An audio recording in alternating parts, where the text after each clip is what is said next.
Gotta be more whimsical. And some of y'all need more whimsy.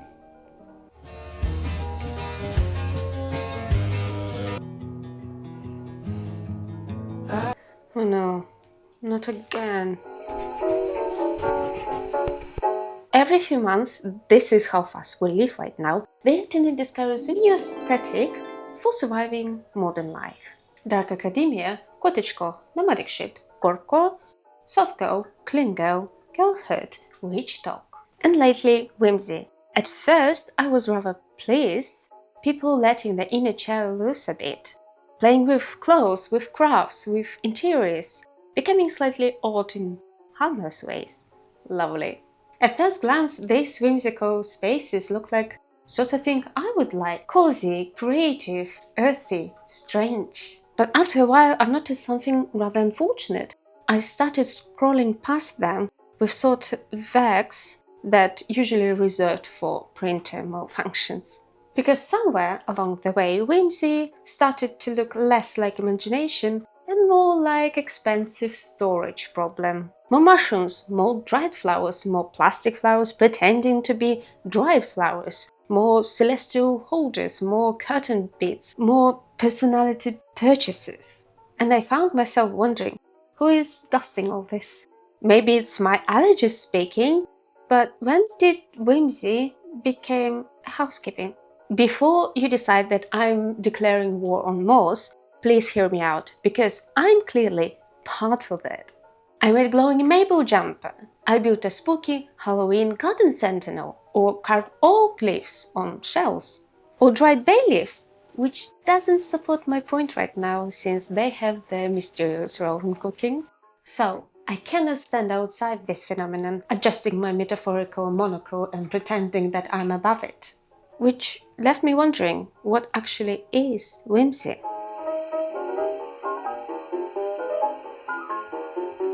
According to the Cambridge Dictionary, whimsy means unusual, funny and pleasant ideas or qualities, which honestly sounds delightful and also terribly vague, so I started digging.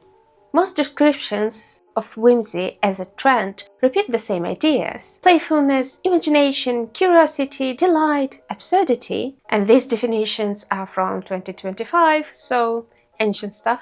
One article described whimsy as something intangible. You can buy wooden balls, but you cannot buy the penchant drinking from them while pretending you are being nursed back to health by friendly spirits. I'll put all articles I used in the description. And then what struck me was none of these descriptions. Okay.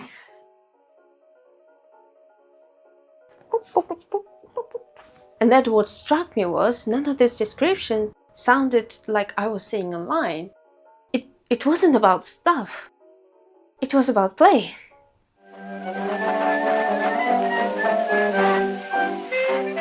We all played once so easily and so naturally, but then the world, or rather systems, ask from grown-up us for productivity, achievements, responsibilities, endurance, and certain behaviors. We're all trying to be reasonably functional people while answering emails and remembering the appointments.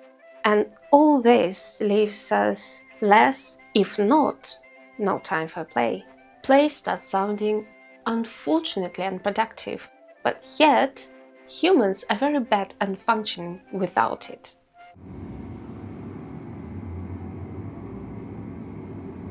Studies on playfulness suggest that playful adults cope with stress better, report lower stress overall, communicate better, and even show more empathy. Apparently being a little ridiculous is good for us, which is excellent news. Play doesn't have to mean becoming wildly unserious overnight. It can be small. I still remember the moment in Witcher 3 where Geralt chooses to throw snowballs with Ciri instead of drinking away her feelings. CD Projekt Red are so wise. And that's why perhaps whimsy and other coping trends keep returning for a reason.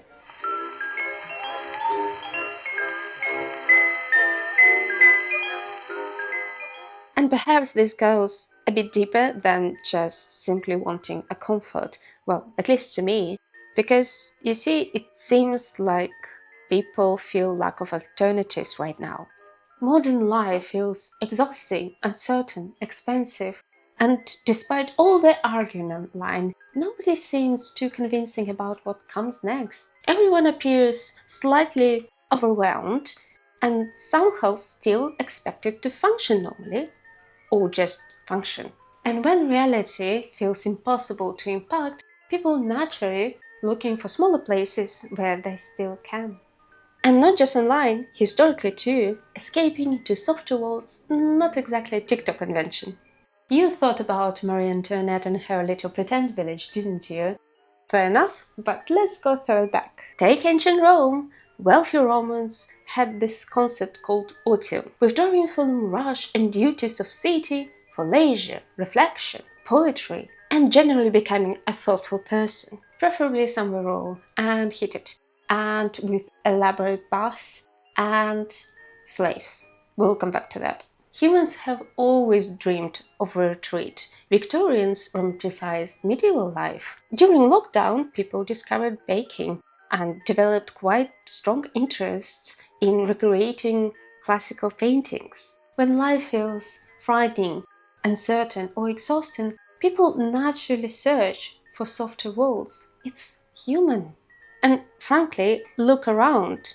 We're currently living in what some call a polycrisis. Political, environmental, economic, social, everything slightly on fire all at once.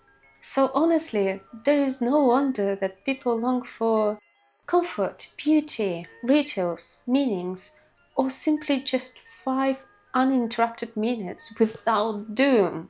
I also started noticing some parallels between different aesthetics and trends. Many of them, almost all of them, in one way or another, offer a relief. Imagine being, briefly, free from responsibility. Imagine being magical. Imagine being powerful. Imagine being cared for.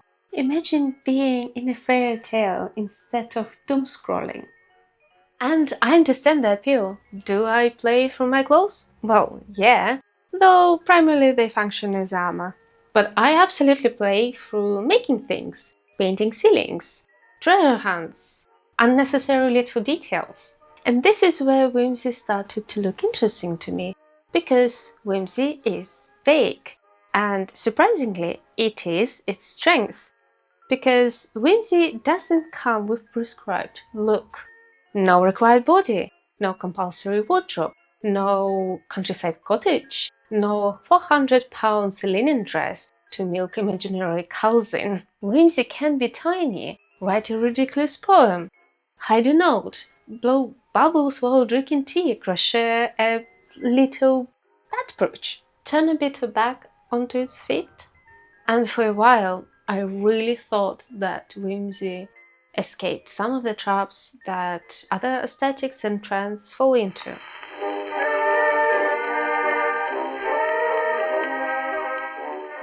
Because many of the comforting aesthetics arrive with strange baggage attached.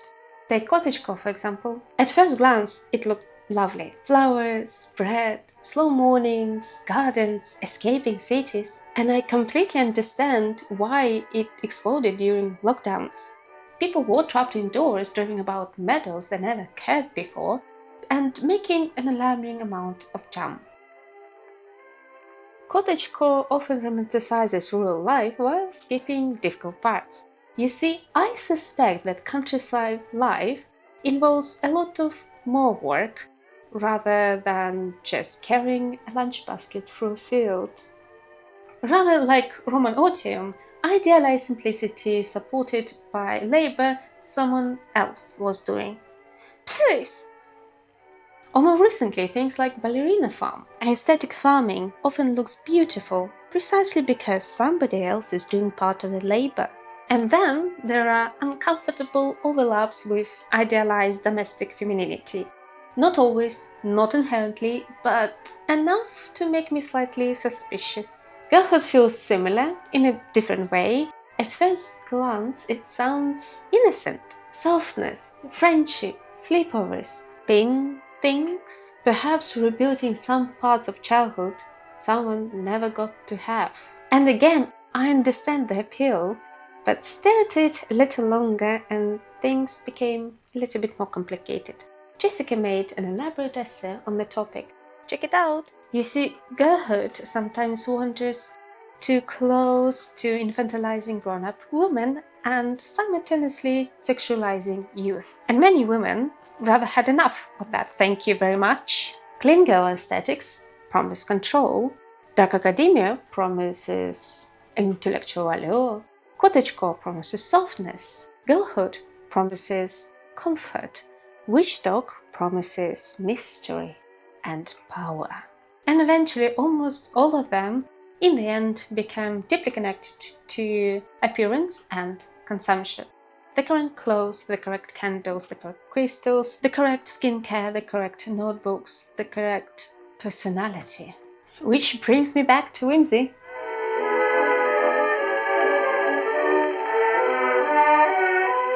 Whimsy seemed freer, looser, more forgiving. You can be old in different ways, and then I found this line in the article. We've been conditioned to be excellent consumers, and whimsy is hard to sell.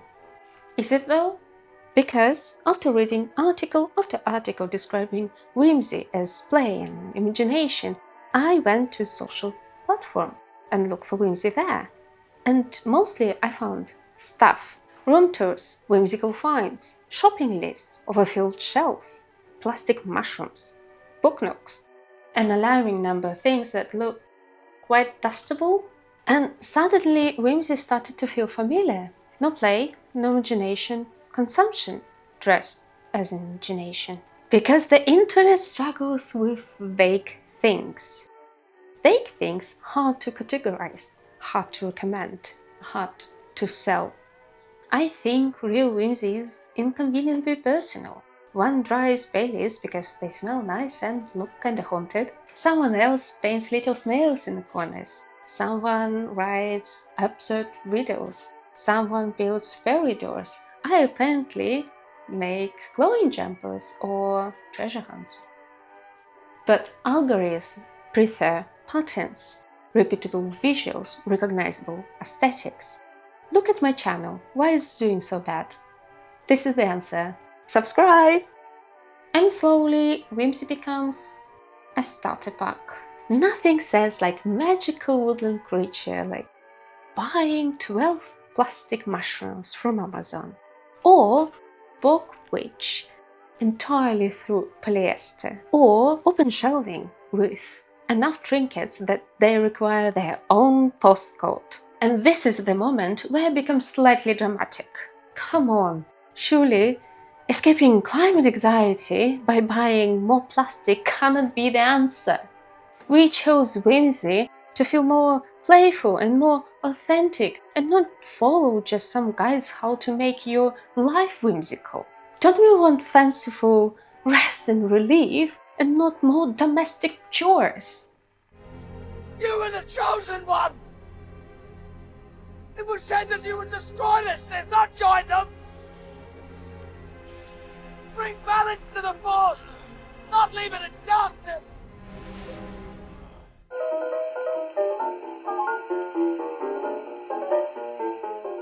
And that, I think, what exactly bothers me.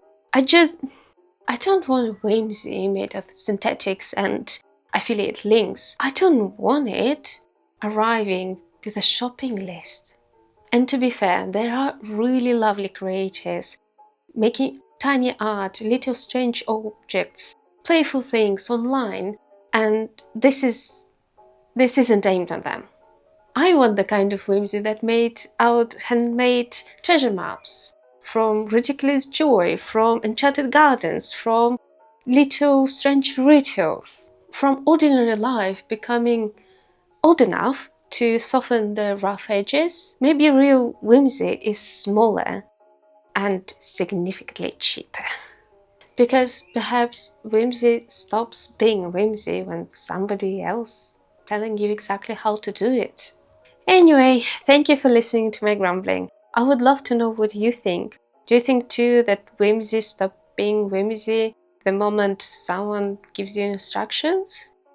Cheers! But algorithms... Can you do that?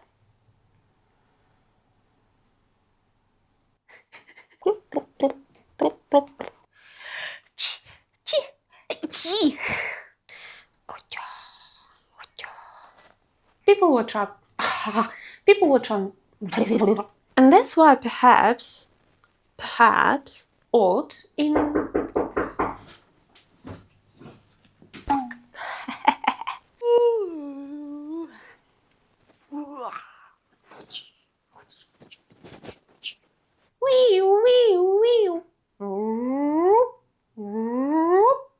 Beep, beep.